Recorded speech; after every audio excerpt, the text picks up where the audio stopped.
Hello, working moms again. I have here a Word Whammer by Leapfrog. This one is an old version. Meron itong new version pero hindi available sa akin. And then we have also here, no, yung parang recognizing the letters. Itong version na to. Tapos, kung meron na kayong ganito, mas okay din na magkaroon kayo ng Word Whammer. Kasi nga, this one is parang mas better siya for recognizing also the words, no? Simple words for kids. So, the Word Whammer, meron siyang minimize, tsaka yung volume, no? Here, dalawang klase ng sounds. I mean, dalawang set ng volume, no? Ng sounds ng Word Whammer. We have also the different modes. We have the letter hunt. We have this word builder and the word hunt. So let's take a look, or let's try it, no? So say for example for the letter hunt, let's try the letter M.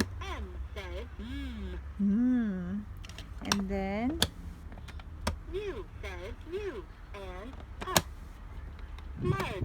Great word. Okay, yun siya.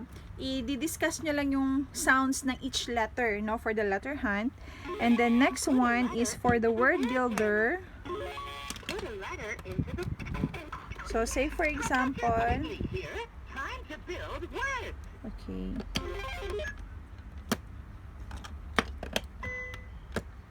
Letter A. Letter L. Letter P. Press the three letters to hear the word you made. P, A, L, pal. Ayan. So yan yung Pal. word builder. And this one naman is word hunt. So pag word hunt, siya yung magbibigay ng isang word. That spell the word. Yan. Ano daw yan? M-I-X. Mix. Okay, let's try. M. Letter M. Ay, hanap tayo ng I. And then, I. saan yung X? Yan. Letter X. Press the three letters to hear the word you spelled. M-I-X. Spell mix. Great word. The word mix is what you see. You made that super duper excellently. Mix. Mix. Yan. Let's hunt up another word to spell. So, yun lang yung Word Whammer. Available po ito sa amin. And if you are interested, please PM me.